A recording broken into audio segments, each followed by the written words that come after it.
Soy Colmillo Nocturno y les doy la bienvenida a la fábrica de relatos.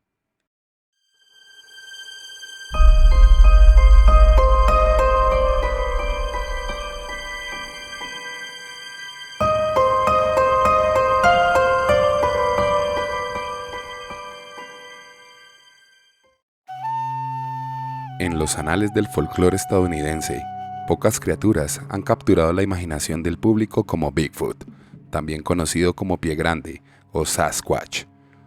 Este ser esquivo, parecido a un simio, que se dice que deambula por los densos bosques y las escarpadas montañas de América del Norte, ha sido objeto de innumerables historias, avistamientos y debates.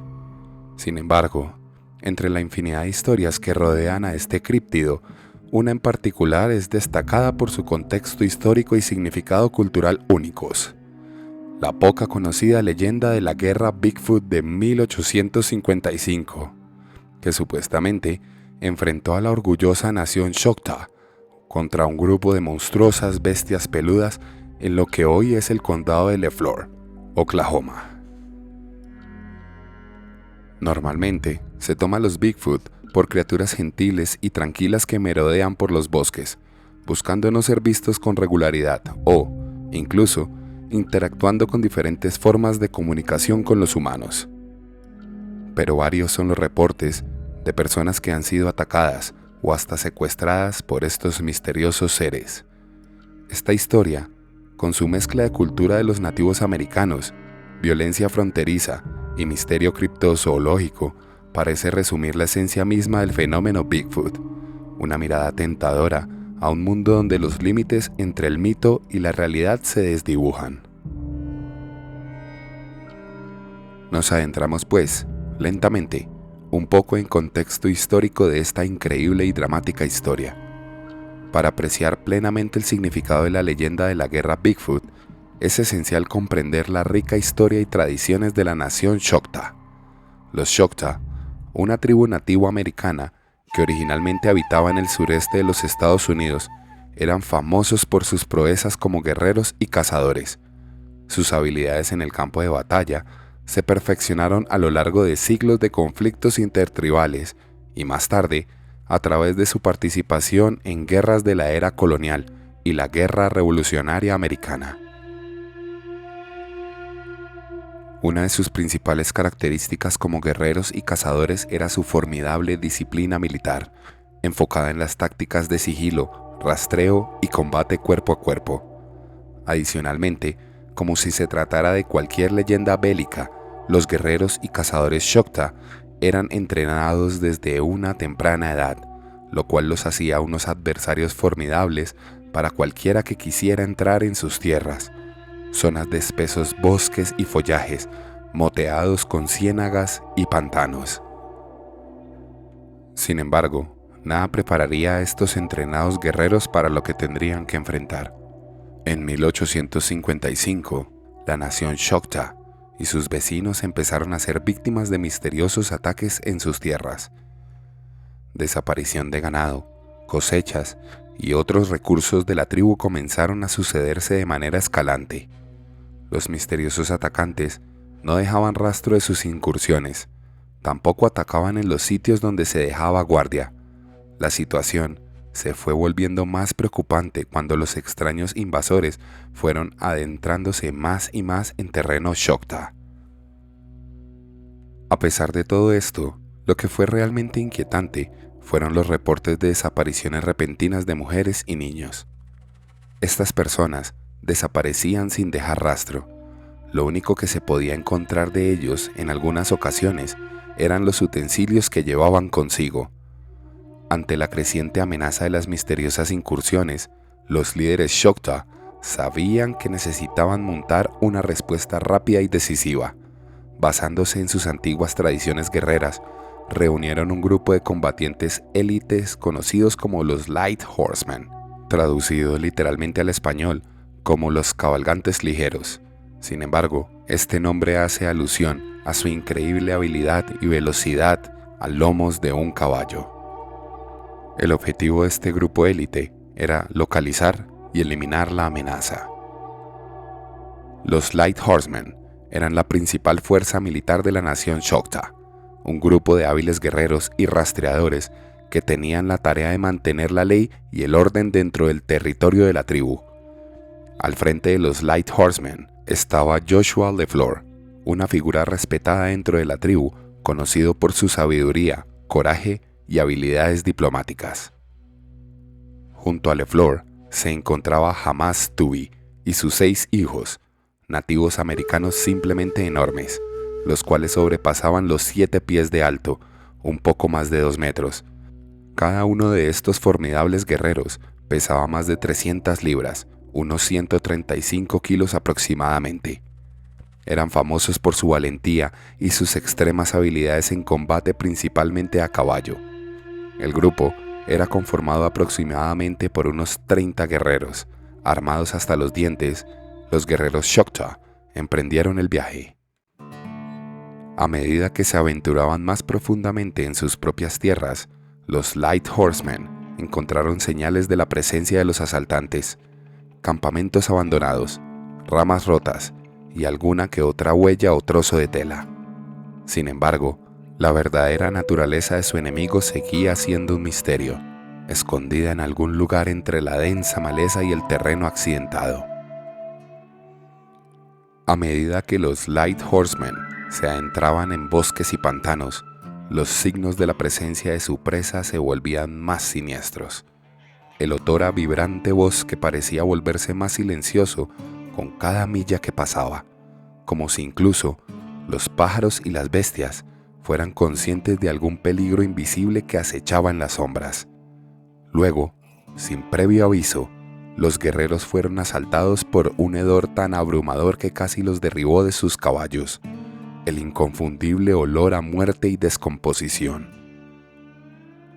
Después de cabalgar durante casi todo el día, los jinetes llegaron al sitio donde ellos sospechaban que se encontraban los asaltantes. Justo antes del comienzo de un bosque, en una pequeña colina, LeFleur sacó su catalejo y supervisó el área. No está muy claro lo que LeFleur vio, pero ordenó a sus hombres cargar inmediatamente hacia los pinos que se encontraban a unas 500 yardas. El olor a muerte crecía a cada metro que avanzaban. Varios jinetes cayeron de sus caballos. Solo LeFleur y los guerreros Tubby tenían a sus caballos lo suficientemente disciplinados para mantener la compostura. Siguiendo adelante, los Choctaw pronto se encontraron en un pequeño claro, donde la fuente del horrible olor fue inmediatamente evidente. Esparcidos por el suelo del bosque, estaban los restos parcialmente devorados de docenas de mujeres y niños, con sus cuerpos retorcidos y destrozados en un cuadro grotesco de violencia y salvajismo. Y es en ese momento cuando vieron a los asesinos.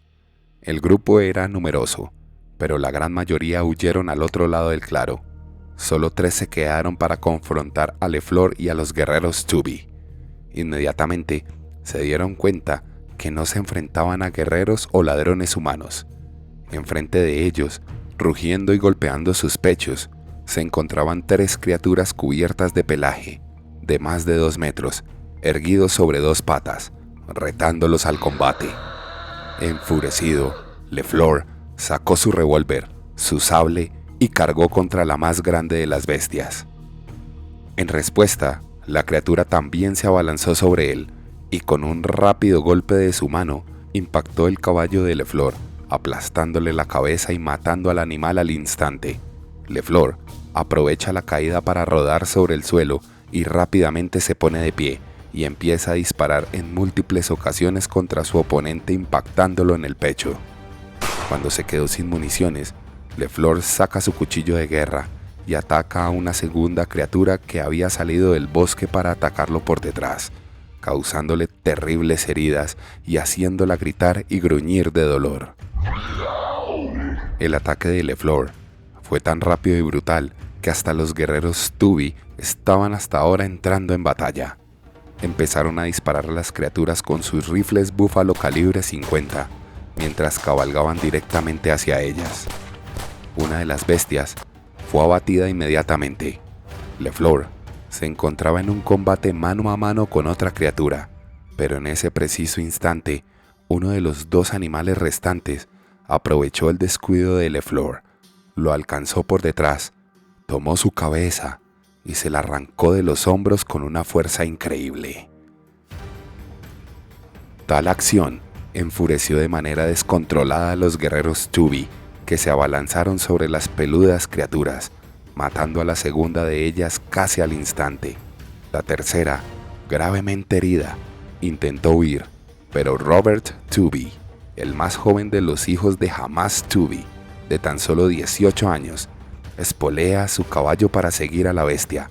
Al alcanzarla, la aniquila con su cuchillo de guerra. Solo quedó una nube de polvo, hojas y sangre. Mientras los ecos de la batalla se desvanecían, los Light Horsemen se quedaron atónitos, en silencio, con sus mentes aturdidas por el horror de lo que acababan de presenciar. Las criaturas, fueran lo que fueran, no se parecían a nada que hubieran visto u oído antes. Una mezcla de pesadilla, de salvajismo animal y astucia humana. Y sin embargo, incluso muertas, las bestias parecían exudar un aura de malevolencia, como si su sola presencia fuera una violación del orden natural. Cuando los Shokta recobraron la compostura, reunieron los restos de su líder caído. Los Shokta se propusieron la sombría tarea de enterrar a los muertos y quemar los cuerpos de las criaturas en una enorme pira. Mientras las llamas consumían la carne de los monstruos, los guerreros no podían evitar la sensación de que acababan de rozar algo antiguo e incomprensible, una oscuridad que siempre había acechado en los confines de su mundo, esperando su oportunidad para atacar. En los días y semanas que siguieron a la fatídica batalla, la nación Shokta quedó sumida en un estado de luto e inquietud.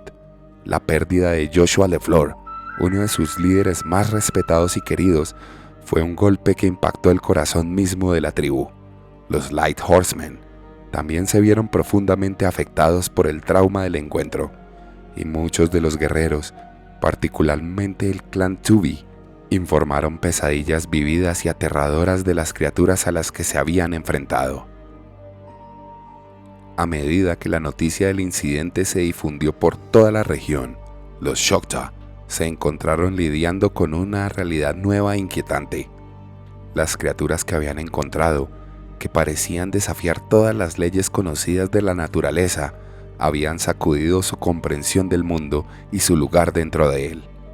Algunos hablaban de antiguas leyendas y oscuros augurios, mientras que otros susurraban sobre maldiciones y espíritus malévolos.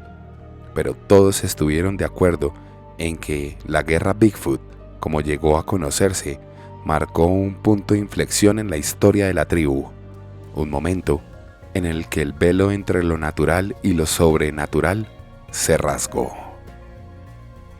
Mis queridos escuchas, espero que hayan disfrutado este relato proveniente de la nación Shokta, que ha sido parte de su tradición por más de un siglo. No olviden que pueden enviar sus propios relatos para que los narremos aquí en el canal al correo fabricaderelatos49@gmail.com. Si el video les gustó, por favor dejen su like, suscríbanse si es que no lo han hecho y activen las notificaciones para que no se pierdan las siguientes historias. Les mando un abrazo desde la oscuridad. Buenas noches.